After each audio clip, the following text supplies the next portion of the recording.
الذي خلق الموت والحياة ليبلوكم أيكم أحسن عملا وهو العزيز الغفور। আয়াতের বাংলা অর্থ শোনেন। আমাদের মৃত্যু এবং হায়াতকে সৃষ্টি করেছেন আল্লাহ। এখানে কিন্তু আগে আল্লাহ যদি বলতো আল্লাযী খলাকাল হায়াতা ওয়াল মাউতা, কারণ আমরা সকলেই অন্তত জানি আগে জীবন তারপরে মরণ, জোরে কারণ ঠিক কিনা? কিন্তু আল্লাহ এখানে আগে মরার কথা বললেন, তারপরে জীবনের কথা বললেন। আল্লাহ কি ভুল কইছেন? আপনারা স্বীকার করছেন কোরআনে কোনো ভুল নাই। এখন আপনাদের কাছে আমার প্রশ্ন, যে আল্লাহ হায়াত মৌতের কথা বলতে গিয়া আগে মৃত্যুর কথা তারপরে হায়াতের কথা কেন বললেন? আল্লাযী খলাকাল মাউতা আল হায়াতা, কেন আগে মৃত্যুর কথা বললেন তারপরে হায়াতের কথা বললেন?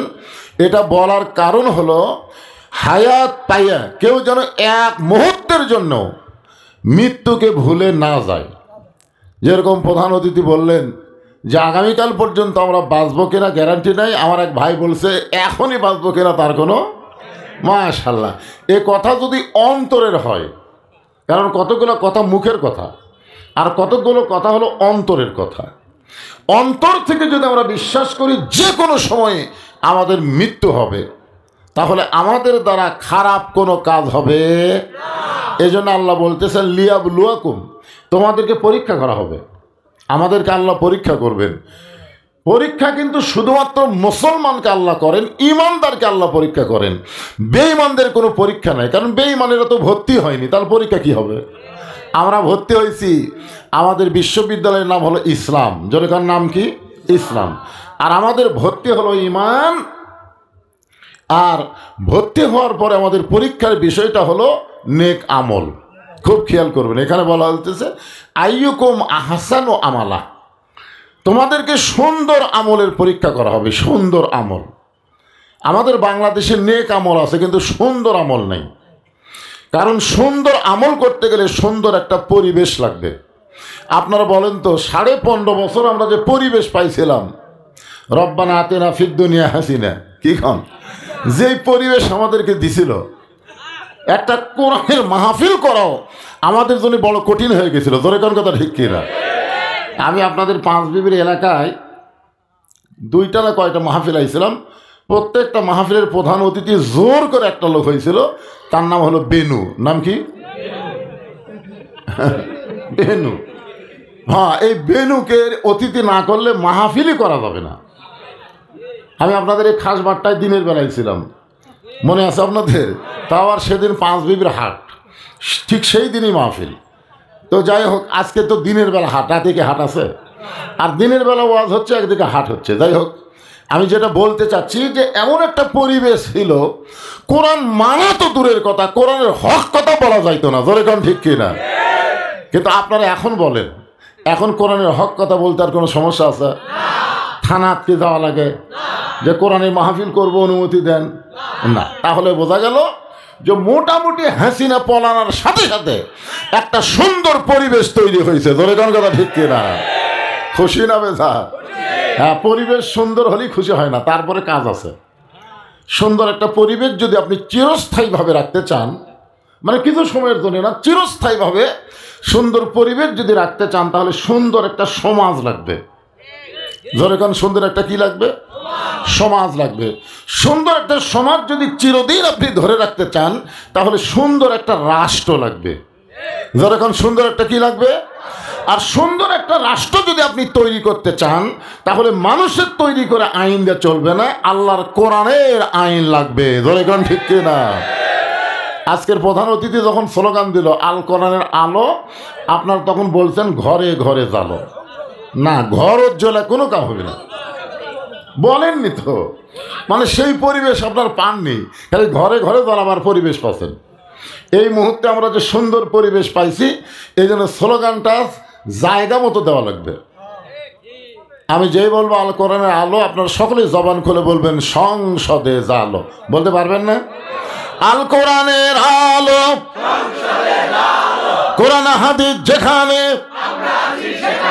দুনিয়ার মুসলমান লিল্লাহে তাকবীর।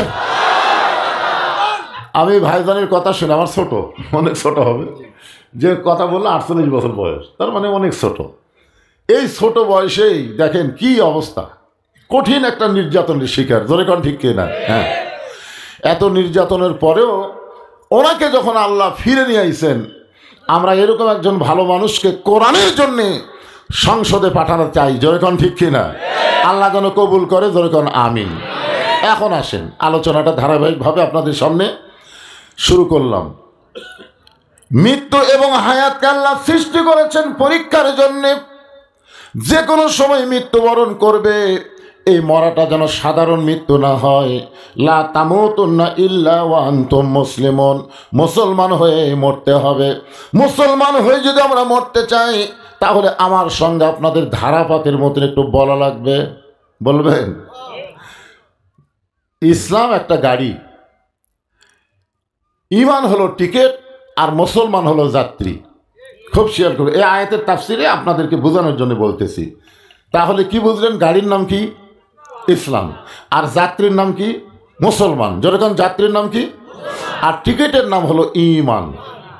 ঈমানের টিকিট নিয়ে মুসলমান যাত্রী হয়ে কেউ যদি ইসলাম গাড়িতে একবার চড়তে পারে, ইসলাম গাড়ি চলতে চলতে তাকে জান্নাত নামক বাড়িতে পৌঁছায় দিবে। আপনারা জান্নাত বাড়িতে যাবার চান না? তাহলে টিকিটের নাম কি? ঈমান। এই টিকিটটা কি আমাদের ঠিক আছে? না না না করলে হবে তাই? যদি ঠিক না থাকে তাহলে আপাতত এখন ঠিক করে নেই, কারণ যে কোনো সময় যদি মৃত্যু হয় তাহলে এখনই তো ঠিক করা নাই, পরে ঠিক করার টাইম আছে নাকি? তাহলে আমার সঙ্গে সকলে বলেন, লা ইলাহা ইল্লাল্লাহু মুহাম্মাদুর রাসূলুল্লাহ। আল্লাহ রাসূল বললেন, সাহাবীরা শুধু মুখে মুখে কলেমা পড়লে হবে না। সাহাবীরা বললেন, হুজুর কি করা লাগবে? রাসূল বললেন, তাসদিক বিল জানান, যেইটা জবানে উচ্চারণ করেছো ওই কলেমাটা কলিজার মধ্যে সেট করা লাগবে। কার ভিতরে? এই কলিজায়। কলিজার মধ্যে যদি কলেমা সেট হয়ে যায়, ওই মানুষের চরিত্র এমন পর্যায়ে যাবে, দরকার হলে জীবন দিবে কিন্তু ঈমান দিবে না। এখন ছেলে পেলে যুবকেরা অনেকে আছো, তোমাদেরকে বলতেছি বাজান, এইবারে তো তোমরাই কাম ছাড়ছো। আমরা কিন্তু প্রত্যেকটা মাহফিলে বলি, ছাত্র জনতার আন্দোলনে হাসিনা পালাই গেছে, তোর এখন কথা ঠিক কিনা? কারণ তোমাদের মতন ছাত্র যদি না জাগতো, দীর্ঘ কয়েক বছর বিএনপিকে যে নির্যাতন করেছে, জামাত ইসলামকে যে নির্যাতন করেছে, আমরা হাসিনার ভয়ে কোনো কথা বলতে পারিনি, তোর এখন কথা ঠিক কিনা? কিন্তু আমাদের ছাত্র জনতার এক ছাত্র আবু সাইদ নিজের জীবন দিয়ে প্রমাণ করলো যে বাতিলের সঙ্গে আপোষ করার কোনো সুযোগ নাই, দরকার হলে জীবন দেব। আল্লাহ রাস্তায় যারা জীবন দেয় তারা কোনোদিন মরে না, জোরে কোন কথা ঠিক কিনা? কি বুঝলেন? আবু সাইদ মরছে? মরছে? মরেনি। আমার গ্রামে এক সম্পর্কে চাচাতো ভাইয়ের ছেলে হয়েছে, আমার কয়, হুজুর ছেলেটার নাম রাখবো, আপনি আলেম মানুষ, একটা ভালো নাম কন। আমি বললাম আবু সাইদ। ওই সেই খুশি, হুজুর আমার মনেই নাই, ছেলেটার নাম রাখছে আবু সাইদ। আমার এক খালাতো সম্পর্কে খালাতো বোনের একটা মেয়ে হয়েছে, খালা আমার মোবাইল করে বলতেছে, বাবা তুমি হুজুর মানুষ, আমার নাতনির নাম রাখবো, একটা ভালো নাম কও। তো আমি কইলাম হাসিনা। সেই খুশি হাসিনা। খালা 30 সেকেন্ড কোনো কথা কয়নি, মোবাইলে কথা হচ্ছে, কথা বন্ধ। আমি খালা কথা বন্ধ করলো কেন? আমি তাহলে খালা খালা বলি, উত্তর দেয় না। যখন উত্তর দিল তখন বলতেছে, এই তুই আলেম না জালেম? আমি বললাম, খালা এত রাগ করছেন, আমি একটা ভালো নাম শুনবার চাইলাম আর তুই খুনি হাসিনার নাম কস। আমি তখনই বুঝলাম 100 বছর এই বাংলাদেশের কোনো মেয়ে জন্মালে তার নাম হাসিনা কেউ ভুলেও রাখবে না, জোরে কোন কথা দেখতে না। তার মানে কি বুঝতেছেন? আবু সাইদ বলে নাই, হাসিনাই পছন্দ হয়েছে, জোরে কোন কথা ঠিক কিনা? এই পচা হাসিনাকে এই বাংলাদেশে আসার অনেকে গুজব লীগ আছে না নাই? এরা কিন্তু আওয়ামী লীগের একটা দল, গুজব লীগ। মাঝে মধ্যে গুজব তোলে, আপা ফিরে আসবে, হাসিনা ফিরে আসবে, হাসিনা ফিরে আসবে। হাসিনা যতই ভারতে আশ্রয় নেয়, ভারতের তার ক্ষমতা নাই হাসিনাকে বাংলাদেশে পাঠাতে পারে। জোরে কোন কথা ঠিক না? পাঠালে ক্ষমতার চেয়ার পাবি। বাংলার জনগণ এত পাগলা না। আমার কথা কি বুঝতেছেন? একটু মনোযোগ দিয়ে শুনবেন। লিয়াবলুয়াকুম আইয়ুকুম আহসানু আমালা, এই আয়াতটাকে বোঝানোর জন্য বলতেছি, ইমানের টিকিট নিয়ে মুসলমান যাত্রী হয়ে ইসলাম গাড়িতে যখন চড়বেন, ইসলাম গাড়ি চলতে চলতে আপনাকে জান্নাত বাড়িতে পৌঁছায় দিবে। আপনাদের জয়পুরহাটে সকালে কোনোদিন গেছেন? জয়পুরহাটে দেখবেন, জয়পুরহাটে একটা বাস স্ট্যান্ড আছে না নাই? ওই বাস স্ট্যান্ডের সকালে দেখবেন কতগুলো জিকির করতেছে, ঢাকা ঢাকা ঢাকা ঢাকা ঢাকা ঢাকা ঢাকা ঢাকা। করে কি করে না? না, ঢাকা ঢাকার কথাই বলতেছি। কারণ জান্নাত হচ্ছে সবচাইতে দামি সুন্দর আবাসস্থল, আর বাংলাদেশের সবচাইতে দামি জায়গার নাম হলো ঢাকা। জোরে কোন কথা ঠিক কিনা? কারণ ঢাকা হলো বাংলা রাজধানী। তো একজন দৌড়ে গিয়া ওই হেলপারের হাত ধরে বলতেছে, এই পাগলাই, তুই কি রাজাকার নাকি? বলে কেমনে? বলে তুই জয়পুরহাটের মাটির দাঁড়িয়ে তুই ঢাকার জিকির করিস। আজকে আমরা যখন কোরআনের হক কথা বলে মানুষকে জান্নাতের কথা বলি, যে দুনিয়াতে যেভাবে চলতেছে এইভাবে চললে জান্নাত পাবো না, বরং আল্লাহর কোরআন অনুযায়ী চলা লাগবে। জোরে কোন ঠিক কিনা? তখন কতগুলো লোক আমাকে মাইক কাড়ালে, আমাকে টেজের হল অমান করে বলে, এরা রাজাকারের বাচ্চা। আসলে কি হক কথা বললি রাজাকার? আপনাদের কি মনে হয় হক কথা বললি রাজাকার? ওই লোকটা যে বলতেছে ঢাকা ঢাকা ঢাকা ঢাকা, এটা কি মিথ্যা কথা? কিন্তু বলতেছে তুই কি রাজাকার নাকি? জয়পুরহাটের মাটির জিকির কর, জয়পুরহাট জয়পুরহাট জয়পুরহাট।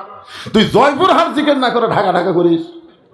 তখন বলতেছে, ভাই আপনি বুঝবার পারেননি, ও ইলা সাবিলি রব্বিকা বিল হিকমা মাউইজাতিল লিল হাসান। আল্লাহ কোরআনে বলেছে হিকমতের সাথে সুন্দর ভাষায় মানুষকে বুঝাও। তো বলতেছে, ভাই তুমি বুঝবার পারোনি, আমি হলাম ওই হানিফ গাড়ির হেল্পার। আমি হলাম ওই হানিফ গাড়ির কি হেল্পার রে ভাই। আমি জয়পুরহাটের মানুষকে ঢাকাত নিয়ে যাবার চাই। এই জন্যই বলতেছে ঢাকা ঢাকা ঢাকা ঢাকা ঢাকা, মানে যারা ঢাকাত যাবে তারা যেন এই গাড়িতে চড়ে। তো বলে এই গাড়িতে চড়ার নিয়ম কি? বলে ওই যে কাউন্টার আছে, ওই কাউন্টারে গিয়ে একটা টিকিট করো। টিকিটের দাম হলো 1000 টাকা। যাও একটা টিকিট করো। এই টিকিটটাই হলো ইমান, লা ইলাহা ইল্লাল্লাহ। যাও ওই কাউন্টারে গিয়ে একটা টিকিট করো। ও দৌড়ে গিয়ে ঢাকা যাওয়ার জন্য কাউন্টারে একটা টিকিট করছে 1000 টাকা দিয়ে। এখন বলছে যে ভাই টিকিট যখন করছো গাড়ির মধ্যে গিয়ে বসো। ওই গাড়ির মধ্যে গিয়ে জানলার ধারত বসিছে। কার ধারত? কারণ ও ঢাকার যাবে খালি ফিরি ফিরি না, ঢাকার যাওয়ার সময় জানলাতে বহু কিছু দেখবে। যদি মাথা ঘুরে বমি হবার চাই তাহলে জানলা দেয়, পরে চোখ করে ফেলে দিবি। এরকম সুযোগ খুঁজাই লোকটা জানলার কাছে বসেছে। আর একজন যাত্রী ওটা ওর পাশেই বসে গেছে। গাড়ি যখন ফুল হয়ে গেল তখন বলতেছে, ওস্তাদ এবার গাড়ি ছাড়েন, কারণ যাত্রী দিয়ে গাড়ি ফুল হয়ে গেছে। ওস্তাদ এখন জয়পুরহাট থেকে ঢাকার উদ্দেশ্যে রওনা দিয়েছে। কিন্তু সেই লোকটা প্রথম 1000 টাকার টিকিট কাটছে, ওর একটা বদ অভ্যাস হলো ওই মাঝে মাঝে জানলা দিয়ে হাত বার করে, এরকম হাত বার করে আবার ঢুকাই, হাত বার করে আবার ঢুকাই, মাঝে মাঝে মাথা দিয়ে এরকম দেখেও, মানে ভিতর থেকে ভালো দেখা যায় না, মাথা বার করে দেখে। তখন ওর পাশের যাত্রী চিন্তায় পড়ে গেছে, কে রে কোনো ট্রাকের সাথে বাসের সাথে বেজে যদি আর হাত ভেঙে যায়, এই যে হাত বার করতেছে ঢুকাচ্ছে, যদি হঠাৎ একটা গাড়ি এসে আর হাত ভাঙ্গা যায় তো জনগণ আমার কি বলবে? এই ভাই তুমি ভালো হয়ে বসে আছো, তোমার পাশেরটা ভালো না, তুমি তাকে দাওয়াত দেওনি, তুমি তাকে ভালো হওয়ার দাওয়াত দেওনি। মনে করেন আপনি নামাজ পড়েন, আপনার পাশের বাড়ির লোক নামাজ পড়ে না, আপনি মনে করতেছেন আমি নামাজ দিয়ে জান্নাতে যাব। এত সোজা না, এত সোজা না। কারণ আল্লাহ কোরআনে বলেছেন, কু আনফুসাকুম ওয়া আহলিকুম নার, জাহান্নামের আগুন থেকে যদি বাঁচতে চাও একলা বাঁচতে হবে না, তোমার আহাল পরিবার সবাইকে নিয়ে বাঁচা লাগবে। জোরে কোন কথা ঠিক কিনা? তুমি তোমার বাড়ির থেকে একলা মসজিদে যাও আর তোমার বেটা পাশের ঘরেই ঘুম পাড়ে। তোমার বেটার বয়স এখন 22 বছর, তো 22 বছরের ছেলে ঘুম পাড়ে আর তুমি মুরব্বী নামাজ পড়ো, তুমি দোয়া করো আল্লাহ আমি জান্নাতে যাব। আল্লাহ কয় এত সোজা না। যতক্ষণ তোমার বেটাকে সঙ্গে নিয়ে নামাজ না পড়বা ততক্ষণ তুমি বাবা জান্নাতে যাবার পারবা না। এই জন্য আল্লাহর নবী বলেছেন 7 বছর থেকে নামাজের তালিম দাও, আর 10 বছর থেকে মেরে পিটা হলো তাকে নামাজ ধরাও। এটাই হলো ইসলামের শিক্ষা। জোরে কোন ঠিক কিনা? তো এখন জানলা দিয়ে হাত বার করে ঢুকে আপনারা বলেন তো এ ভালো মানুষের উপর দায়িত্ব আছে না নাই? কি দায়িত্ব? আল্লাহ কোরআনে বলেন, এই ভাইরা বসেন বসেন বসেন, ও আসিনা বক্তা হলে খাড়ায় থাকা লাগে। ও আসিনা বক্তা যে আর ষাটে কি ষাটে না, কিছুক্ষণ খাড়াই থেকে শুনবো, না ষাটলে চলে যাবো। আমি কেউ আসি না, জীবনে আমার দেখেনি, তারপর আমার ওয়াজ প্রতিদিনে শোনে। কি বুঝতেছেন? তার মানে আপনারা শুনে শুনে হাফেজ হয়ে গেছেন। বসেন বাবা বসেন, বসলেই মজা। দাঁড়া থাকলে আপনাকে ঠান্ডা বেশি লাগবে। যেই বসবেন দেখেন আল্লাহর একটা অবারিত রহমত এসে ঠান্ডার দিন আপনার দেহ গরম হয়ে যাবে। খালি বসে দেখেন। হ্যাঁ আপনার বসেন, সবাই বসে থেকে দেখেন দুইজন সাইড মারতেছে, দেখছেন? বসবার খলি আসলে বসবার পারবে না তো, পেশা পায়খানা করে কাপড় চুপড়ে এমন অবস্থা, তাতে বসলেই বিপদ। এগুলো সব আপনার পার্টি নাকি? হ্যাঁ বসো বসো বাবা বসো। ভিতরে যাবে, ভিতরে যাবার গেলে জুতে হাতত লিবি, তখন জুতে আপনার মাথার উপর দিলিয়ে দেবে, জানেন আপনি? তা আপনারা চাবেন যে পায়ের জুতে আপনার মাথার উপর উঠুক, তো এই জন্য ভিতরে ওদেরকে না ডাকা বরং আপনি চাপে বসেন। শীতের দিনে চাপলে লাভ না লস, যত চাপবেন ততই মজা। এদের চাপে আপনারা বসেন, ওরা সাইডে বসুক। আল্লাহ কোরআনে বলেন, ওয়ামান আহসানু কাওলাম মিম্মান দাআ ইলাল্লাহ ওয়া আমিলা সালিহান ওয়া ক্বালা ইন্নানি মিনাল মুসলিমিন। আল্লাহু আকবার সবাই বললেন না, আজকে বিএনপিও আল্লাহু আকবার করলো, তাও আপনাকে কি হুঁশ হয় না? আমি এতদিন জানতাম আওয়ামী লীগ বিএনপি আল্লাহু আকবার কয় না, কিন্তু আজকে দেখলাম বিএনপির একজন নেতা হয়ে আল্লাহু আকবার দিল, স্লোগান দেয়নি? আপনার বিএনপির মিছিলে কোনোদিন আল্লাহু আকবার শুনছেন? কথা কয় না, শুনছেন? আওয়ামী লীগের মিছিলে। কিন্তু আজকে আমার ভাই এই কোরআনের পরশেষে দলীয় স্লোগান ভুলে গিয়া আল্লাহর স্লোগান দিয়েছে। দলে গান কথা ঠিক না? যখন কোরআনের তেলাওয়াত হবে, আল্লাহ তার ইমান এমন বাড়িয়ে দিবে যে জবান দিয়ে শয়তান তাড়ানোর আল্লাহু আকবার বের হয়ে যাবে। তা আপনাদের তো বার হলো না। এই আয়াতের বাংলা অর্থ শোনেন আগে। ওই মানুষের চাইতে উত্তম কোনো মানুষ নাই যেই মানুষ আল্লাহর রাস্তায় মানুষকে দাওয়াত দেয় এবং নিজে নেক আমল করে, এবং সে যে মুসলমান এরা সমাজের মধ্যে প্রকাশ করে বেড়ায়। এখন সে ভালো হয়ে বসে আছে, ওকে বলতেছে ভাইজান আপনি যে গাড়ি তুলছেন গাড়ির নিয়ম কানুন জানেন না, মানে ভাই সুন্দর করে বলতেছে, হাত বের করতে ঢুকাচ্ছে। তো আপনি যে গাড়ি চড়ছেন হ্যারিফ গাড়ির নিয়ম জানেন না। আপনার মাথার উপর দেখে লেখা আছে হাত বাহিরে রাখবেন না, মাথা বাহিরে রাখবেন না, নিজের জিনিস নিজের সযত্নে রাখবেন, অন্যর জিনিস নেবেন না। দেখেন তো লেখা আছে না? ওই পড়ার পরে বলতেছে জানি ঠিকই মানি না। মানে লেখা আছে ওটা জানে কিন্তু মানি না। জানি ঠিকই মানি না, মানার দল করি না। এই বাংলাদেশে যারা মানার ওয়াজ করে আমি তাদের দুই চোখে দেখবার পারি না। কি বলতেছে? হাত বাহিরে রাখা যাবে না, মাথা বাহিরে রাখা যাবে না, নিজের জিনিস নিজের সযত্নে রাখবেন, অন্যের জিনিস নেবেন না। এগুলো সবই আমি জানি ভাই, কিন্তু মানি না রে। এই বাংলাদেশে যারা মানবার বলে তাদেরকে আমি দুই চোখে দেখবারও পারি না। তখন এই লোকটা চিন্তা করতেছে আল্লাহ এর হাত ভাঙ্গাই ভালো, কারণ জানে ঠিকই মানে না। বাংলাদেশে কে জানে না নামাজ না পড়লে জাহান্নামে যাওয়া লাগবে? কে জানে না? কোন আপনারা জানেন না? আল্লাহ রাসূল বলেছেন মান তারাকা সালাতো মুতাম্মিদান ফাকাত কাফারা। ইচ্ছা করে একটা ওয়াক্ত নামাজ যারা বাদ দিবে, ইচ্ছা করে একটা ওয়াক্ত, ফাকাত কাফারা, সে আল্লাহর সঙ্গে কুফরি করলো। বাইনাল আবদি ওয়াল কুফরি তরকুস সালাত। বান্দার কাফের মধ্যে পৃথক করার জিনিসটার নামই হলো নামাজ। যে নামাজ পড়বে সে আল্লাহর বান্দা, আর যে নামাজ পড়বে না সে কি? তাহলে যে নামাজ পড়বে সে কি হবে? না, যে নামাজ পড়বে সে কি হবে? বান্দা। দরিকন কি? এই যে বলতেছে বাইনাল আবদে, আব্দুল মানে তো বান্দা, অল কুফুরি, বান্দার কাফের মধ্যে পৃথক করার জিনিসটা হলো নামাজ।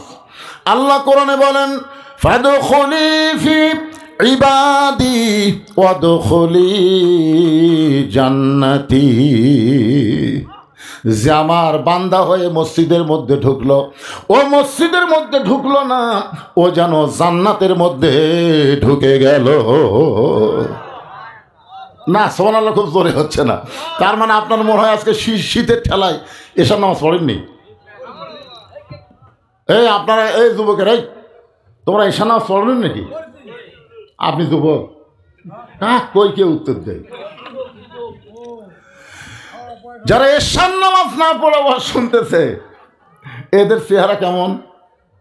বক্তা ওয়াজ করছে, মাথার উপর কেউ টুপির উপর পাগড়ি পরে নামাজ পড়লে আল্লাহ খুশি হয়ে 70 গুণ সওয়াব দেয়। ওই সেদিন থেকে পাগড়ি পরে নামাজ পড়ে, কিন্তু একদিন মসজিদে গিয়ে দেখে পাগড়ি মনে হলে আনে নেই। ও চিন্তা করতেছে জামাতে নামাজ পড়লে 27 গুণ আর পাগড়ি দিলে 70 গুণ। ইচ্ছা করে জামাত তরক করছে। সমস্ত মুসল্লি জামাতে নামাজ পড়ে যখন চলে গেছে, ও তখন একলাই মসজিদের মধ্যে ঢুকে এক টানে লুঙ্গি খুলছে। লুঙ্গি খুলে আড়াআড়ি ভাঁজ দিয়া ওইটা মাথার পাগড়ি বাঁধছে। 70 গুণ সওয়াবের আশায় লুঙ্গি খোলা মাথার পাগড়ি বান্ধে রুকুর থেকে যখন শেষ দাঁত গেছে, এমন সময় মুসল্লি মসজিদের মধ্যে ঢুকাই কয় সর্বনাশ, এটা কী রে? ন্যাংটা অবস্থায় শেষ দাঁত, 5 হাত মারছে তো। ওই লাভ দুটো বলে, ভাই আমার মারেন কেন? বলে মারার কারণ হলো তোর লুঙ্গি। বলে আপনার চোখ নাই, লুঙ্গি আমার মাথায়। তো পরে লুঙ্গি মাথায় কেন? বলে সওয়াবের আশায়। পাগড়ি পরে নামাজ পড়লে 70 গুণ সওয়াব হয়, এই জন্য লুঙ্গি খুলে মাথার পাগড়ি পরছি ভাই। লোকটা বলে পাগল, লুঙ্গি পরা হলো ফরজ আর পাগড়ি পরা হলো সুন্নত। আপনার বলেন তো এশার নামাজ পড়া কি? আর ওয়াজ শোনা মুস্তাহাব। এখন আমার সঙ্গে বলেন, এশার নামাজ বাদ দিয়া যারা ওয়াজ শুনতেছে তারা লুঙ্গি খুলিয়া মাথায়, দেখেন তো কে কে কয় না, দেখেন তো। যারা এশার নামাজ পড়ছেন আপনাদের বলতে কোনো সমস্যা আছে? আর যারা পড়েনি তারকে মুখ বন্ধ হয়ে থাকবে, এই সময় খালি কান ফালাবে না। দেখেন তো কে কে বলে, কে কে বলে না। এশার নামাজ বাদ দিয়া যারা ওয়াজ শুনতেছে, এশার নামাজ বাদ দিয়া যারা ওয়াজ শুনতেছে তারা লুঙ্গি খুলিয়া মাথায় পাগড়ি পরেছে। মসজিদের উন্নয়ন বলতে মসজিদ খালি টাইলস মাইলস দিয়ে সুন্দর করে না, মসজিদের উন্নয়ন হল মুসল্লি কালেকশন করা। জোরে কোন কথা ঠিক কিনা? আপনি কি মনে করছেন আল্লাহর ঘরের ছাদ হয়েছে সে আল্লাহর ঘর হবে না? আপনারা 1 টাকাও যদি না দেন, আল্লাহর কোন এক বান্দাকে আল্লাহ এই মসজিদের জন্য কবুল করবে। জোরে কোন ঠিক কিনা? হ্যাঁ, আমাদের মাঠডালির মোড়ে ঢাকা থেকে এক ব্যবসায়ী গেছিল রংপুরে, বুঝলেন তো। ওই জায়গায় আসরের সময় হয়েছে, এখন বলতে তো ভাই এখানে কোনো মসজিদ আছে? দেখছে না, এখানে তো কোনো মসজিদ নেই, তবে একটা মসজিদ করতেছে আর কি, চাটাই দিয়ে। তো বলে সেই মসজিদ কোথায়? কই ওই যে। তো এই চাটাইয়ের মসজিদে ওই আসরের নামাজ পড়ার জন্য যায় অজু করবে, বুঝলেন। অজু করবার যায় থেকে ট্যাপ টুপ কিছু নেই, এক টিউবওয়েল আছে, তো আমার শ্যালপা ধরা, শ্যাওলা ধরা। ওই এখন ওই টিউবওয়েলে অজু করবার যায় সিট পাটা হয়ে পড়ছে, 1-2 পা পিছলে পড়িছে। আর সাথে যেগুলো লোক আছে যাই তুলে সব ধুয়ে টুয়ে, এই মসজিদ কমিটি ডাক ডাক, মসজিদ কমিটি করি হলো সব কয়টা ডাকা বলতে চাই, তোর কে খোঁজ এখন ইঞ্জিনিয়ার আছে নাকি? তো বলে কেন সরকার নিয়ে আসে ইঞ্জিনিয়ার? ইঞ্জিনিয়ার আছে, এখানে 3 তলা মসজিদ করতে কয় কোটি টাকা লাগবে? কয় কোটি টাকা লাগবে ধর। এর সাথে সাথে আর একে মোবাইল করছে, ওখানে মোবাইল করে টাকা নিয়ে আসে ইট সিমেন্ট রড যা লাগে 3 তলা মসজিদ এক ব্যক্তি 3 মাসের মধ্যে করে দিছে। ধরে এখন সুবহানাল্লাহ। এলাকার লোককে স্বপ্ন দেখলাম নাকি, কি হলো?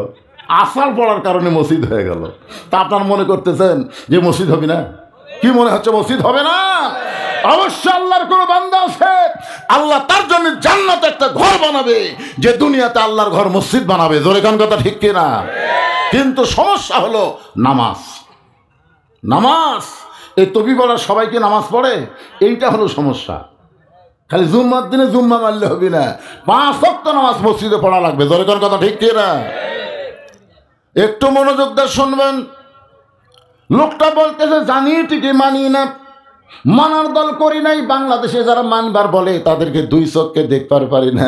তখন সহযাত্রী চিন্তা করে আর হাত ভাঙ্গুক, কেন জানার পরেও যখন মানে না, আর হাত ভাঙ্গাই ভালো। কিন্তু লোকটা খুব চালাক, বুঝলেন, একে হাত দেয়, মাথা বার করে যেই গাড়ি থেকে ওর ভিতরে ঢুকে। এই দৃশ্য কন্ট্রাক্টর জগৎ পড়ছে। কন্ট্রাক্টর, গাড়ির কন্ট্রাক্টর আছে না নাই? তো কন্ট্রাক্টর এসে বলতেছে, কে রে ভাই তুমি সুন্দর হয়ে বসে আছো আর তোমার পাশের লোকটা বেসাইজ হয়ে বসে আছে, এই তুমি কি দাওয়াত দাওনি, কীভাবে বসা লাগবে, এ বসার কথা তুমি কি একটু বলনি? বলতেছে ভাই আমি বলেছি, কিন্তু ও বলতেছে জানি ঠিকই মানি না, মানার দল করি না। এখন কি করবে, বলার পরে যদি না মানে আমার আর দায়িত্ব আছে? তখন বলতেছে ভাইজান যেইভাবে বলা দরকার ছিল তুমি সেইভাবে বলতে পারো নাই। কন্ট্রাক্টর বলতেছে যেইভাবে বলার দরকার ছিল তুমি সেইভাবে বলতে পারো নাই। আবু জেহেলের কাছে আল্লাহর নবী 400 বার কলেমার দাওয়াত নিয়ে গেছে। কয়শো বার? প্রত্যেকবারই আবু জেহেল নবীর সঙ্গে খারাপ ব্যবহার করছে। নবীকে বলছে আল্লাহ আবু জেহেলকে দাওয়াত দিলাম, দাওয়াত গ্রহণ করলো না, এক জাহান্নাম দাও, এ কথা আল্লাহ নবী কইছে। পরের দিন আবার গেছে, আল্লাহ বলতে যে হাবিব আবার যাচ্ছেন, তো আমার কাজ হলো দাওয়াত দেওয়া, আপনার কাম হলো হেদায়েত দেওয়া। নবীর কাম কি? দাওয়াত দেওয়া। আর আল্লাহর কাম কি? তুমি যেইভাবে বলার দরকার সেইভাবে বলতে পারো নাই। প্রতিদিন বলে চলো মসজিদে যাই, ও তখন রাগ করে বলে তুই নামাজ পড়েও যা, আমি না পড়েও যাই। প্রতিদিন বলে চলো ভাই মসজিদে যাই, ও বলে তুই নামাজ পড়াও যা, আমি না পড়েও তাই। লোকটা চিন্তা করে প্রতিদিন নামাজের দাওয়াত দেয়, কিন্তু লোকটা নামাজের দাওয়াত গ্রহণ করে না। হঠাৎ একদিন 5 বিবি বাজারে দেখে ওই বেনামাজি ঘুরতেছে। আসরের নামাজ হলো 4টার সময়, ধরে এখন কয়টার সময়? 3:30টার সময়কে বলতেছে চলেন ভাই। লোকটা বলে পাগল, এখনো নামাজের আজান দেয় নাই, তুমি কোথায় যাবার বলো? বলতেছে এতদিন ভুল করে নামাজের দাওয়াত দিছি, আজকে আর নামাজের দাওয়াত দেব না, আজকে তোমার চা খাওয়ার দাওয়াত। কি খাওয়ার দাওয়াত? বেনামাজি কয় কে রে, তুই নামাজ ছাড়া আবার অন্য দাওয়াতও জানিস? বলে ভাই তোমাকে আর জীবনে আমি নামাজের দাওয়াত দেবো না, আজকে তোমাকে একটু নিয়ত করছি, চা খেলাম, চলো। তো চা স্টল নিয়ে যায়, বলতেছে হয় পেঁয়াজি দাও, নিমকি দাও, জিলেপি দাও। বলে এত কেন ভাই? বলে নিয়ত করেছি 50টাই খেলাম রে, তুই আমার ভাই না, তো খিলালে তোমার সমস্যা নেই। খাওয়াতে খাওয়াতে যখন 40 টাকা খাওয়া হয়েছে, এমন সময় 5 বিবি কেন্দ্রীয় মসজিদে আসরের আজান দিছে। 40 টাকা যখন খাওয়ানো হয়েছে তখন নামাজের আজান দিয়েছে। এবার বলতেছে ভাইজান মুয়াজ্জিন যখন আজান দেয় তখন মুসলমান আর বাইরে থাকতে পারে না, তোমাকে আমি 50 টাকা নিয়ত করেছিলাম, 40 খাওয়াতেই যখন আজান দিল তুমি বসে থাকো, মাত্র 10 মিনিট সময় লাগবে, তারপর আবার আইসা তোমাকে 10 টাকার চা খাওয়াবো। ভাইজান একটু বসে থাকো ভাই, আমি তাহলে নামাজ পড়ে আসতেছি। বেনামাজি বলতেছে তুই একলা যাবি, আমাকে বলবি না? এর আগে বহুদিন কইছি ভাই, আগে কইছিস খালি খালি, আজকে আমার পিছনে টাকা খরচ করছিস না, খালি কয়া দেখ। তুই কি মনে করিস আমার বিবেকে কুত্তে পেশাব করছে? কয়া দেখ, আল্লাহর জন্য না হোক রে, তোর জন্য একক তো নামাজ পড়া যাবে না? যে আমার পিছনে 40 টাকা খরচ করে আরো 10 টাকা খরচ করবি, তার জন্য কি একটা অক্ত নামাজ পড়া পারবো না? তখন বলতেছে আল্লাহ আল্লাহ আল্লাহ, এতদিন দাওয়াত দিয়ে কাম হয়নি, আজকে হেকমতে কাম হবে ইনশাআল্লাহ। তাহলে চলো ভাই মসজিদের কাছে গিয়ে বলতেছে এতদিন নামাজের কথা বললি তুমি যে রাগ করো, আজকে তোমাকে ওযু করা লাগবে। নামাজের কথা বললি তুমি যে খেপা দাও, আর এই শীতের দিনে ওযু করার কথা বললে তুমি তো ডবল খেপবে। তখন বলে ভাই তুই যদি গোসল করবার কোস আমি তাও করবো, আজকের দিন তো অসুবিধা কি? তাহলে চলো ভাই ওযু করি। এবার সুন্দর করে ওযু করানোর পরে বলতেছে ভাইজান আল্লাহর ঘরে ঢুকতে গেলে ডান পায়ে ঢোকা লাগবে। শুধু ডান পায়ে ঢুকলে হবে না, জবান খুলে একটা দোয়া পড়া লাগবে, আল্লাহুম্মা আফতাহ লি আবওয়াবা রাহমাতিক। আপনারা যখন মসজিদে ঢোকেন কোন পায়ে ঢোকেন? ডান পায়ে ঢুকতে হবে, জবান খুলে একটা দোয়া পড়া লাগবে। এই দোয়াটার কি বাংলা অর্থ জানেন? জানেন না? এই জন্যই তো মসজিদের যা ঘুম ধরে, যদি ঘুম না ধরে ছটফটানি ব্যারাম ধরে, খালি বারবার ঘড়ি দেখে, একবার হাতের ঘড়ি একবার দেওয়ালের ঘড়ি, 3-4 বার দেখার পরে সাইডের লোক বলতেছে কে ভাই কয় মিনিট আছে? দেখো এখনো 4 মিনিট ভাই, আজ ঘড়ি লড়তেছে না ভাই, আজ ঘড়ি লড়তেছে না। অথচ মসজিদ থেকে বার হয়ে চা স্টলে 1 ঘন্টা আড্ডা মারে, একবার ঘড়ি দেখে না। জোরে কোন কথা ঠিক না? এই দোয়ার যে অর্থ জানেন না ভাই? এই দোয়ার বাংলা অর্থ হলো আল্লাহ রহমতের দরজা দিয়া তোমার ঘরের মধ্যে ঢুকতেছি, যতক্ষণ এই দোয়া পড়ে আপনি ঢুকবেন, যতক্ষণ আল্লাহর ঘরে থাকবেন, আল্লাহ তাআলা অবারিত রহমত আপনার উপর বর্তায়া দিবে। দোয়া পড়ে বেনামাজিকে বারান্দার থুয়াই ওই লোকটা সামনে কাতারে গেছে, যাই বলতেছে আল্লাহ আমার কাম হলো দাওয়াত দেওয়া আর তোমার কাম হলো হেদায়েত দেওয়া। আমি এতদিন খালি খালি নামাজের কথা বলছি, যে গরম আজকে 40 টাকা খরচ করছে, আরও 10 টাকা কর্ম। এই লোকটা খরচের কারণে মসজিদের মধ্যে ঢুকছে। আল্লাহ তো আমার কাম হলো দাওয়াত দিয়ে, আমি দাওয়াত যেভাবেই হোক দিয়ে ও মসজিদের মধ্যে ঢুকেছি। এখন তোমার কাম হলো হেদায়েত দেওয়া, আমার দায়িত্ব শেষ, এখন তোমার দায়িত্ব শুরু। আল্লাহর উপর দায়িত্ব দিয়া লোকটাকে গিয়ে বলে ভাইজান আসো নামাজ পড়ি, সামনে কাতারে গিয়ে নামাজ পড়া শেষ। যেই মাত্র ইমাম সাহেব সালাম ফিরাইছে, লোকটা তাকায় দেখে, নামাজি তাকায় দেখে বেনামাজি কাঁদতেছে। বলে ভাই কান্দো কেন? বলে নামাজের মধ্যে এত শান্তি, আগে যদি জানতাম আমি নামাজ ছাড়া কোনো দিন বাহিরে থাকতাম না। হেদায়েত দেওয়ার মালিককে। চলো ভাই মসজিদ থেকে বাইরে যাই, আরো 10 টাকার চা খাওয়াবো, আরো 10 টাকা তোমাকে খাওয়াবো, চলো যাই। বলে ভাইজান আজকে আল্লাহর ঘরের মধ্যে যে শান্তি পাইছি, এই শান্তি দুনিয়ার কোনো জায়গায় নাই। আপনার বলেন তো নামাজের মধ্যে শান্তি আছে না নাই? আছে। একদিন হযরত আলী বলতেছি ইয়া রাসূলুল্লাহ আপনি 10 জন সাহাবীকে জান্নাতের সার্টিফিকেট দিলেন, তার মধ্যে আমি আছি। আল্লাহ রাসূল বলে আলী তুমি কি শোনো নাই? এই সার্টিফিকেট আমি দেইনি, এই সার্টিফিকেট দিয়েছে আল্লাহ। জোরে কোন কে দিয়েছে? 1 নম্বর হলো আবু বকর, 2 নম্বর ওমর, 3 নম্বর ওসমান, 4 নম্বর আলী, 5 নম্বর আব্দুর রহমান ইবনে আউফ, 6 নম্বর জুবাই, 7 নম্বর তালহা, 8 নম্বর সাদ ইবনে আবি ওয়াক্কাস, 9 নম্বর আবু সাইদ, আর 10 নম্বর হলো ওবাদা ইবনুল জাররা। আলী বলতেছে নবী গো তাহলে 4 নম্বরে আমি আছি। রাসূল বলেন আলী রে আল্লাহ তোমাকে দুনিয়াতে জান্নাতের সার্টিফিকেট দিয়েছে। আলী বলতেছে হুজুর এটা যদি ঠিক হয়, আল্লাহ আমাকে দুনিয়াতে সার্টিফিকেট দিয়েছে জান্নাত, এখন থেকে যদি আমি আল্লাহর ইবাদত না করি তাহলে কি সার্টিফিকেট থাকবে না বাতিল হবে? রাসূল বলতেছে আলী তুমি যদি আল্লাহর কোনো ইবাদত না করো তারপরেও আল্লাহ তোমাকে জান্নাত দিবি। সুবহানাল্লাহ কন না কেন? এ কথার মধ্যে হিকমত আছে ভাইজান, একটু মনোযোগ দিয়ে শুনবেন। ইমানের টিকিট নিয়ে মুসলমান যাত্রী হয়ে ইসলাম গাড়িতে কেউ যদি চড়তে পারে, ইসলাম গাড়ি চলতে চলতে তাকে জান্নাত নামক বাড়িতে পৌঁছায় দেবে। আল্লাযী খালাকাল মাউতা ওয়াল হায়াতা লিয়াবলুয়াকুম আইয়ুকুম আহসানু আমালান ওয়া হুয়াল আজিজুল গফুর। আলী বলতেছে হুজুর একদিনে কি সব বাদ দেওয়া যায়? আজ থেকে আমি আর ফজরের নামাজ পড়বো না আজ থেকে, কারণ ফজরের নামাজ আমার খুব কষ্ট লাগে। আপনাদের বলেন তো এই শীতের দিনে ফজরের নামাজ কেমন লাগে? ভালো। এমনি এমনি কয় না, অন্তর থেকে হয়। আমি একটা হুজুর মানুষ বাড়ি, তাও আমার কষ্ট লাগে। আর আপনার কষ্ট লাগে না? কি রে আমি না খেজুর, আপনারাই হুজুর। সুবহানাল্লাহ। আর বউ কুনার ঘুতে দে, আমি ঘুতে দাও কেন? বলো ওয়াজ করে সে ঘুম পাড়তেছেন, ফজরে আজান দিছে, হুঁশ পান না? লিমা তাকুলু মা লা তাফালুন। যে বক্তা ওয়াজ করে আমল করে না ই হলে 1 নম্বর মুনাফিক। জোরে কোন কথা ঠিক কিনা? আজান দিয়েছে এত পান না কেন? প্রথম খুব রাগ হয় বইয়ের ওপর, শালা ঘুমটা তুলে দিল। পরে যখন মসজিদে যাই তখন বইয়ের জন্য দোয়া করে আল্লাহ এরকম বউ যদি ঘর না থাকতো, আমার মতন হুজুরও ফজর নামাজ বাড়ি পড়তো, জামাত পড়বার পারতো না। জোরে কোন ঠিক কিনা? বইয়ের জন্য আমি দোয়া করি পরে, কিন্তু আগে মেজাজ খারাপ হয়। বিশেষ করে শীতের 2 মাস অনেক যুবক দেখবেন ফজর আজান দেওয়ার পরে 2.5 হাত, আগে আসলো 3.5 হাত, যে আজান শুরু হবে আস্তে আস্তে ওই কমে যাবে। মানে আজান শুনবে না, যে ল্যাব মাথার উপর দেয়, ল্যাব যদি মাথার উপর দেয় তাহলে পাওটা যে বের হবে ওই পাওটা টাইনা বুকের সঙ্গে আনে। বাহির থেকে মনে করবেন চাউলের বস্তা ঢাকাতেছে, এর মাথাও নেই পাও নাই, এই যুবক গেল কোথায়?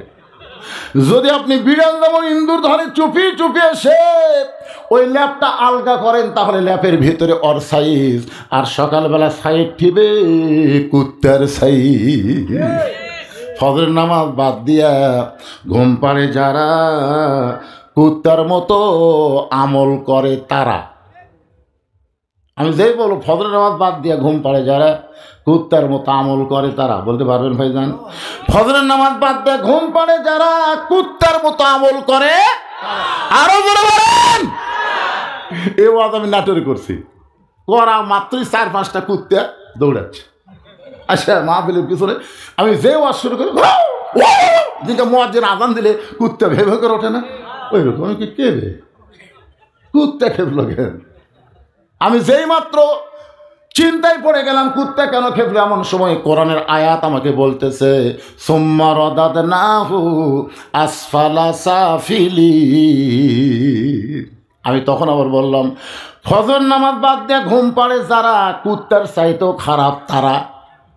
যেই বলছি কুত্তার চাইতেও খারাপ তারা, এক সেকেন্ডে আর এক কুত্তাও নেই। কুত্তা আমাকে বুঝা দিলে, হুজুর বেয়ান আমাদেরকে কুত্তার সাথে তুলনা করতেছেন, ইয়ার কি মরেন? যারা নামাজ পড়ে না কুত্তার চাইতেও খারাপ। এটা আমার কথা না, আল্লাহ বলেছেন সুম্মা রাদাদনাহু আসফালিন, রাদাদনাহু আসফালা সাফিলিন। এরা জন্তু জানোয়ারের চাইতেও নিকৃষ্ট। এখন আমার সঙ্গে বলা লাগবে, এই যুবকেরা সবাই বলো, তোমরা যদি এশার নামাজ না পড়ো আর শোনো, অসুবিধা কি?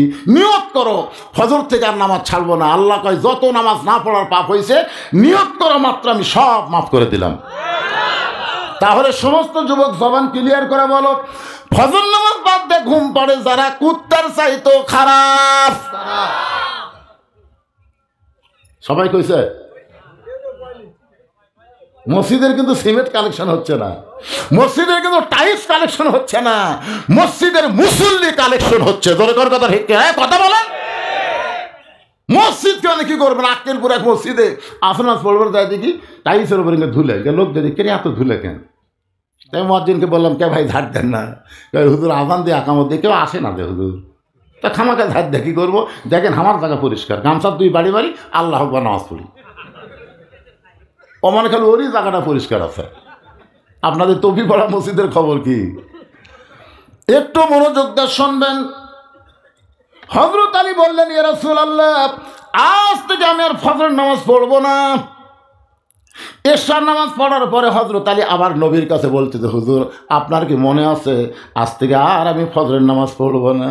রাসূল বললেন, ফজর না পড়লেও আল্লাহ তোমাকে জান্নাত দিবে। আবু বকর বলেন, হুজুর এইরকম বেয়াদবিমূলক কথা আলী বলল, আপনি কিছুই বললেন না। আল্লাহ রাসূল বলেন, আবু বকর তুমি কি কোরআন পড়ো নাই? ইন্না সলাতি ওয়া নুসুকি ওয়া মাহইয়ায়া ওয়া মামাতি লিল্লাহি রাব্বিল আলামিন। নামাজ কার জন্যে? নামাজ এই আয়াতের অর্থ বোঝে না। নিশ্চয় নামাজ, কুরবানি, জীবন, মৃত সব কার জন্যে? আল্লাহ নবী বলেন, আবু বকর নামাজ যদি আল্লাহর জন্য হয়, আমি রাসূল বলতেছি আলীর জীবন যাবে কিন্তু একটা ওয়াক্ত নামাজ বাদ দিবে না। আর নামাজ যদি জান্নাতের জন্য হয় তাহলে আলী নামাজ বাদ দিবে, কারণ জান্নাত পেয়ে গেছে, আর নামাজের কি দরকার? কিন্তু নামাজ যদি আল্লাহর জন্য হয়, আবু বকর তুমি সাক্ষী থাকো, আলী বাদ দিবার পারবে না। আবু বকর কোরআনের আয়াতকে বিশ্বাস করে চুপ করে থাকলো। ফজর পর্যন্ত দেখি কি হয়। হযরত এশার নামাজ পড়েছে, ফাতেমাকে বলতেছে, ফাতেমা আজকে ফজরের সময় আমার ডাক দিও না। বলে কেন? বলে আমি তোমার বাবার কাছে বলে আইছি আজ থেকে আর ফজর নামাজ পড়বো না, তোমার বাবা কইছে নামাজ না পড়লেও জান্নাতি। ফাতেমা মুসকে মুসকে হাসি আর কয়, যে আল্লাহর বান্দা তাহাজ্জুদের নামাজ পড়ে তাই ফজর পড়বি না?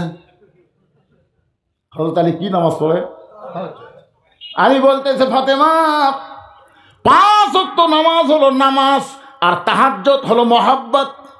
5 ওয়াক্ত নামাজ হলো ইবাদত, আর তাহাজ্জুদ হলো মহাব্বত। জোরে কোন সুবহানাল্লাহ।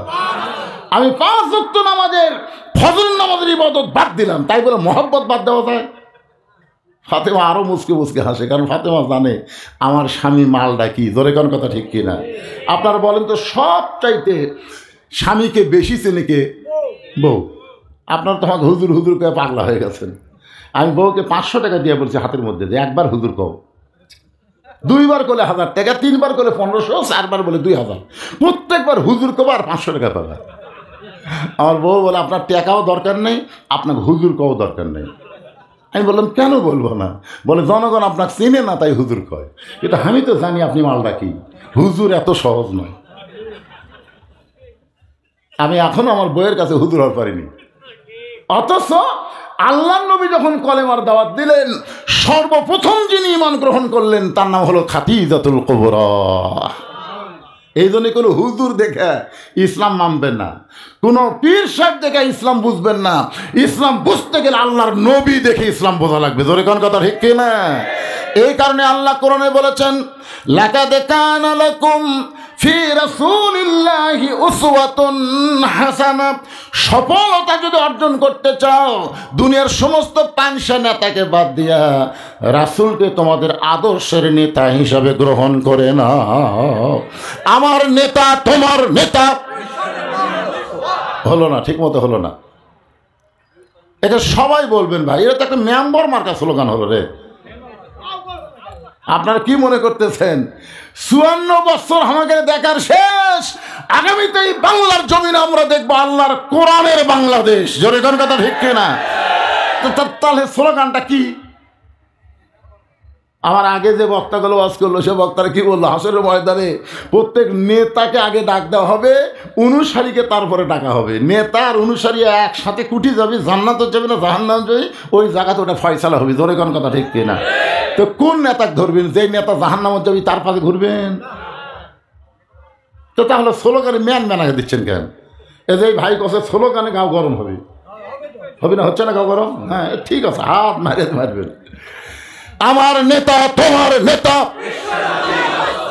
বিশ্ব নবীর চরিত্র ফুলের মতো না, ফুলের চাইতেও পবিত্র। বিশ্ব নবীর চরিত্র, ওয়া ইন্নাকা লাআলা খুলুকিন আযীম। আল্লাহ 99টা নামের মধ্যে একটা নাম হলো আজিম। এই আজিম নামটা নবীর চরিত্রের সাথে আল্লাহ যোগ করে বুঝাইলেন, আমার নবীর চরিত্র অতি মহামন্বিত, আসমান জমিনের চাইতেও অনেক বড়। জোরে কর সুবহানাল্লাহ। সেই নবী ছাড়া অন্য কাউকে মানা যাবে? আমি 3টা কথা এর আগেও আপনাদের বলেছি যে ভালো ডাক্তারের বয়স কোনোদিন সিজার লাগে না। ভালো ডাক্তার, বড় ডাক্তার, তার বইয়ের কোনোদিন সিজার লাগে না, বাচ্চা নর্মালে হয়। আর মৌলানাদের বাড়িতে কোনোদিন মিলাদ লাগে না। জোরে কোন কথা ঠিক কিনা?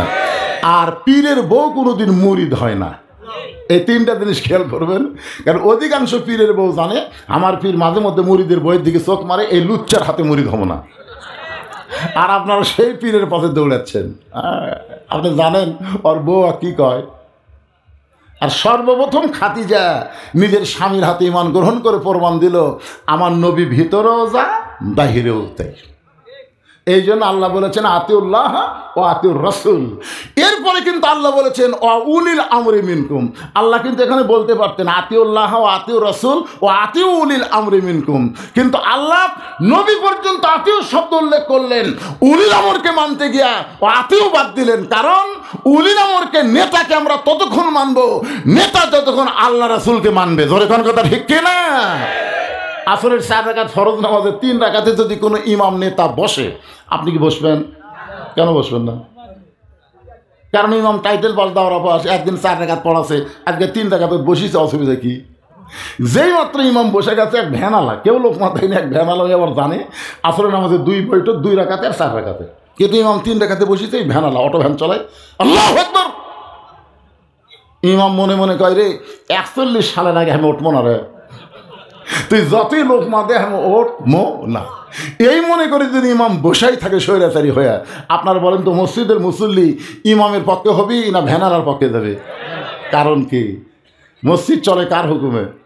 আল্লাহর হুকুমে। এই জন্য মসজিদের নেতা ভালো হওয়ার সম্ভাবনা 100 ভাগ, আর সমাজ চলে মানুষের আইন দিয়ে, যার কারণে সমাজের নেতা ভালো হওয়ার সম্ভাবনা খুবই কম। জোরে কোন ঠিক কিনা? একটু মনোযোগ দিয়ে শুনবেন। আল্লাহর কোরআন দিয়ে যখন আমাদের বাংলাদেশ চলবে, নেতারা কেমন হবে সামান্য একটা দৃষ্টান্ত দিয়ে আবার আমি ঈমান টিকিট, ইসলাম, গাড়ি আর মুসলমান যাত্রীতে ফিরে আসতেছি। একটু শোনেন, নেতা কেমন হবে? এ কোরআন দিয়ে যখন বাংলাদেশ চলবে, আমি কি বলবো একটা নেতার কথা? বাংলাদেশের মতন ৯৬টা দেশের খলিফা নাম হলো হজরত ওমর। মসজিদের মেম্বরে দাঁড়িয়ে খুতবা দিচ্ছেন, মসজিদের মেম্বরে জুমার দিনে খুতবা দিচ্ছেন। মাঝখান থেকে এক মুসল্লি দাঁড়িয়ে বলতেছে, আমির আল মুমিনিন, আপনার খুতবা আমরা শুনবো না। আমি শুনবো না এ কথা বলে নাই, বলেছে আমরা শুনবো না। একজন ব্যক্তি সাহস করে বলতেছে, আপনার খুতবা আমরা শুনবো না। সঙ্গে সঙ্গে ওমর ফারুক খুতবা বন্ধ করে বললেন, ভাইজান আমার অপরাধ কি? কোন অপরাধে তুমি আমার খুতবা শুনবা না? সাহাবী বলতেছে, আমির আল মুমিনিন, আমাদেরকে খাটো পাঞ্জাবি দিয়া আপনি লম্বা জুব্বা পরে খুতবা দিচ্ছেন। আমাদেরকে খাটো পাঞ্জাবি দিবেন আর আপনি লম্বা জুব্বা পরে খুতবা দিবেন। যতক্ষণ পর্যন্ত আপনার লম্বা জুব্বার কাহিনী না বলবেন, ততক্ষণ আপনার খুতবা আমরা শুনবো না। সঙ্গে সঙ্গে ওমরের চোখ দিয়ে দর দর করে পানি পড়তেছে আর মুখটা মুচকি মুচকি হাসতেছে। চোখ দিয়ে পানি পড়ে, মুখটা হাসার কারণ হলো, আল্লাহ, নেতাকে যতদিন মানুষ লোকমা দিবে ততদিন খারাপ মানুষ নেতা হতে পারবে না। ঠিক না? উমরের চোখ দিয়ে দর দর করে পানি পড়তেছে, মুখটা মুচকি মুচকি হাসতেছে। উমর ফারুক তাকায় দেখে হাজার হাজার সাহাবীর মধ্যে একটা সাহাবী উমর ফারুকের পক্ষে কথা বলতেছে না। এমন সময় আব্দুল্লাহ ইবনে ওমর বাবার পাশে দাঁড়ায় বলে, রে নবীর সাহাবীরা, আমার বাবার লম্বা জুব্বা দেখে তোমরা লোকমা দিয়া খুতবা বন্ধ করে দিলা। তোমরা তাকায় দেখো, তোমাদের পরনে খাটো পাঞ্জাবি হলেও নতুন কাপড় পরে নামাজ পড়তে আইছো, কিন্তু আমার পরে নতুন কোনো কাপড় নাই, আমার পরে নতুন কোনো কাপড় নাই। ওসমান গনি বলে, আব্দুল্লাহ, আজকে জুমার দিনে নতুন কাপড় না পরে তুমি পুরাতন কাপড় কেন পরলে? আব্দুল্লাহ বলতেছে, আমি যদি নতুন কাপড় পরতাম তাহলে আমার বাবার গায়ের জুব্বা লম্বা হতো না। আব্দুল্লাহ বলে, রে নবীর সাহাবীরা, যেদিন থেকে আমার বাবা মদিনার খলিফা হয়েছে সেদিন থেকে তোমরা আরামে ঘুম পাড়তেছ, অথচ আমার বাবার চোখে ঘুম নাই। সোনাল্লাহ খান না খান। কোরআন দিয়ে যখন বাংলাদেশ চলবে তখন সাধারণ মানুষ ঘুম পাড়বে, নেতার চোখে ঘুম থাকবে না। জোরে কোন কথা ঠিক কি না? কারণ নেতার জবাবদিহি দুর্নীতি দমন ব্যুরোর কাছে করবে না, নেতার জবাব হবে আমার আল্লাহর কাছে। জোরে কোন কথা ঠিক কি না? একদিন গভীর রাত্রে ওমর ফারুক যখন বের হচ্ছে, বউ বলতেছে, আজকে আপনাকে নিয়ে আমি ঘুম পাড়বো, বারান কোথায়? বলে, তুমি জানো না বিবি, ফোরাতের কুলে একটা কুত্তা যদি না খেয়ে মরে, হাসরের ময়দানে আল্লাহ ওমরকে ছাড়বে না। এতদিন স্বামী ছিলাম, আমি তোমাকে যথেষ্ট সময় দিয়েছি, এখন মদিনার খলিফা হয়েছি, আর সময় দেওয়া যাবে না। প্রজাগুলো, মানুষগুলো কিভাবে আছে নিজের চোখে আমাকে দেখা লাগবে। জোরে কোন সুবহানাল্লাহ। নিজের চোখে দেখতে গিয়ে দেখে মরুভূমির মধ্যে একটা তাঁবু টাঙ্গানো, তাঁবুর মধ্যে কি যেন হচ্ছে। ওমর ফারুক তাঁবুর নিকটে গিয়ে শুনতে পাইলেন দুইটা বাচ্চা মা মা বলে কাঁদতেছে, আর মা বলতেছে, গোস্ত সিদ্ধ হলেই তোমাদেরকে খাবার দিব। বাবা একটু ধৈর্য ধরো, গোস্ত সিদ্ধ হলেই তোমাদেরকে খাবার দিব। ওমর ফারুক চিন্তায় পড়ে গেলেন, দুম্বার গোস্ত হলে ৮ ঘন্টা লাগবে, উটের গোস্ত হলে বড় জোর ১ ঘন্টা লাগবে। এত গভীর রাত হয়ে গেল, এখন পর্যন্ত গোস্ত সিদ্ধ হয় না। এবার লোকমা দিয়ে বলতেছে, মা, তোমার কলিজার মধ্যে কি দয়া নাই? তোমার দুইটা বাচ্চা ক্ষুধার জ্বালায় কান্দে, আর এখন পর্যন্ত তোমার গোস্ত সিদ্ধ হয় না, তুমি কেমন মা? মেয়েটা বলে, পথিক, আমার বাড়ি হলো ইয়ামিন দেশে, আমি শুনতে পাইলাম মদিনার খলিফা ওমর অত্যন্ত ভালো মানুষ। খলিফা ওমর ভালো মানুষ জেনে আমার দুইটা এতিম বাচ্চাকে এনে মদিনাতে আসলাম। বিকেলবেলায় ওমরের দরবারে গিয়ে দেখি এত মানুষের ভিড় ঠেলে একটা মহিলা আমার এতিমকে নিয়ে যাবার পারি নাই। আমি রাত্রেবেলা মদিনায় তাঁবু টাঙ্গাইছি, আগামীকাল আমার দুইটা এতিমকে নিয়ে ওমরের দরবারে যাব। কিন্তু আমার দুইটা এতিম এত কান্না কাঁদতেছে ক্ষুধার জ্বালায়, আমি মা হয়ে এদেরকে সান্ত্বনা কেমনে দিব?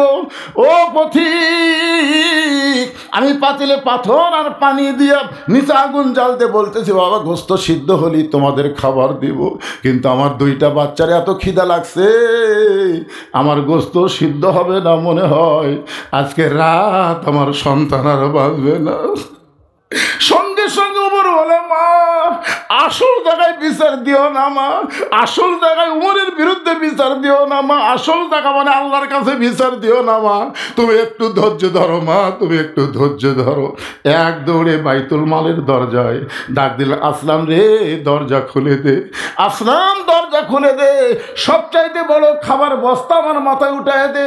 আসলাম বলি, আমির আল মুমিনিন, আমি হলাম চাকর, আপনি হলেন খলিফা, কোথায় খাবার নিয়ে যাওয়া লাগবে হুকুম দেন, আমি মাথায় করে জায়গা পর্যন্ত পৌঁছে দিব।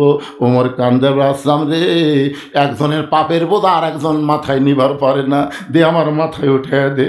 আসলাম অলিল আমরি মিনকুমকে মানতে গিয়ে ওমর ফারুকের মাথায় যখন বস্তা তুলে দেয়, ওমর ফারুক এত জোরে দৌড় মারছে, পিছন দিক থেকে আসলাম বলে, আমির আটার বস্তা মাথায় নিয়ে দৌড়াতে আপনি পড়ে কষ্ট পাবেন। ওমর বলে, আসলাম রে দোয়া কর, নির্দিষ্ট সময় যদি জায়গা মতো যাবার না পারি তাহলে জাহান্নামের আগুনকে আল্লাহ ওমর পুড়ে ফেলবে, জাহান্নামের আগুন দিয়ে আল্লাহ ওমরকে পুড়বে। এক দৌড়ে তাঁবুর পাশে গিয়ে বললেন, মা ও মার দেরি করো না মা, রুটি হালুয়া তৈরি করো, রুটি হালুয়া তৈরি করে ওমর ফারুকের হাতে যখন মহিলাটা দেয়, ওমর ফারুক দুইটা এতিম বাচ্চাকে দুই উড়াতো করে নিয়া, আর আইতাল্লাযী ইউকাযযিবু বিদ্দীন ফাযালিকাল্লাযী ইয়াদুল ইয়াতীম ওয়ালা ইয়াহুদ্দু আলা তাআমিল মিসকিন। রুটি হালুয়া ছিঁড়ে দুইটা বাচ্চার মুখে দেয়, বাচ্চা দুইটা ফেল ফেল করে ওমরের দিকে তাকায় দেখে দুই চোখ দিয়ে দর দর করে পানি পড়তেছে, দুই বাচ্চা রুটি খায় আর চোখের পানি হাত দিয়ে মুছে দেয়। আমরা বাবা হারাইছি গো, বাবার দরদ আমরা পাইনি, তুমি কে গো বাবা? এই গভীর রাত্রে ক্ষুধার্তের মুখে অন্ন দিয়ে তুমি কাঁদতেছ, তোমার পরিচয় কি, তুমি কে? এই গভীর রাত্রে আমাদের খাওয়ায় আর তুমি কান্দ। উমর বলতেছে, আল্লাহ এই অধমকে জাহান্নামের আগুন থেকে বাঁচাও, এই অধমকে জাহান্নামের আগুনে তুমি পুড়ায়ও না। মা ভিতর থেকে বলে, পথিক জীবনে ভালো মানুষের গল্প শুনেছি, কিন্তু মানুষ এমন ভালো হয় নিজের চোখে দেখি নাই। আজকে তোমাকে দেখে বুঝতেছি, উমর যদি মদিনার খলিফা না হইয়া আল্লাহ তোমাকে যদি মদিনার খলিফা বানাইত, এই মদিনা আল্লাহর জান্নাত হয়ে যেত। আব্দুল্লাহ বলতেছে, নবীর সাহাবীরা রে, তোমরা সবাই যখন ঘুমাও তখন আমার বাবা চুপি চুপি আমার দরজায় আব্দুল্লাহ আব্দুল্লাহ বলে ডাকতেছে। আমি দরজা খুলে তাকায় দেখি বাবার হাতে একটা পাঞ্জাবি। আমি খুশি হয়ে বললাম, বাবা বাইতুল মাল থেকে আমার একটা পাঞ্জাবি দিচ্ছে, আপনি আর একটা দিবেন আইছেন? আসলে নেতার বেটা হওয়ার মধ্যে লাভ আছে। বাইতুল মাল থেকে আমার একটা পাঞ্জাবি দিছে বাদান, আবার গভীর রাত্রে আপনি আর একটা দিবে রাইছেন। সঙ্গে সঙ্গে ওমর ফারুক আল্লাহর কোরআন থেকে তেলাওয়াত করলেন, বেটাকে বুঝানোর জন্যে কোরআন তেলাওয়াত করলেন। ইন্নাল্লাহা ইয়ামুরুকুম আন তুআদ্দুল আমানাতি ইলা আহলিহা ওয়া ইযা হাকামতুম বাইনান নাস আন তাহকুমু বিল আদল। জোরে বলেন সুবহানাল্লাহ। বেটাকে বুঝানোর জন্য কোরআনের আয়াত তেলাওয়াত করলেন। আব্দুল্লাহ তুই কি মনে করছিস তোকে আর একটা পাঞ্জাবি দিয়ে বেড়াইছি? তো বলে, বাবা গভীর রাত্রে তাহলে পাঞ্জাবি নিয়ে দাঁড়ায় আছেন, বলে এইটা আমার হাগত পড়ছে, গাওয়ার দিকে এত খাটো হাঁটুই ঢাকে না। এখন তুই বল, আগামীকাল জুম্মার দিনে খুতবা দেব এই খাটো পাঞ্জাবি গাওয়ার দেয়া। আব্দুল্লাহ বলে, বাবা তাহলে আমি কি করব? বলে, তোর পাঞ্জাবিটা আমাকে দান করে দে, তোরটা দান করলে তো দুটা মিলা লম্বা হয়। আব্দুল্লাহ বলে, গভীর রাতে আমার বাবাকে আমার পাঞ্জাবি দান করে দিলাম। আমার বাবা তার পাঞ্জাবি আমার পাঞ্জাবি একত্র করে লম্বা জুব্বা বানায় খুতবা দেয়। এখন বলো খুতবা শোনা যায় কি না যায়? সমস্ত সাহাবীরা চিল্লায় বলে, আল্লাহর কোরআন দিয়ে যখন রাষ্ট্র চলবে, এমন ভালো মানুষকে নেতা হিসাবে দেখা যাবে। লিল্লাহে এখন ভালো নেতা দেখার জন্যে আল্লাহর কোরআনের দরকার আছে না নাই? ভালো আমল করার জন্যে আল্লাহর কোরআনের দরকার আছে না নাই? বাংলাদেশের মতন ৯৬টা দেশের খলিফা হযরত ওমর কেন কাঁদতেছে? কেন আটার বস্তা মাথায় নিয়ে দৌড়ায়? কেন দৌড়ায়? একটাই মাত্র কারণ,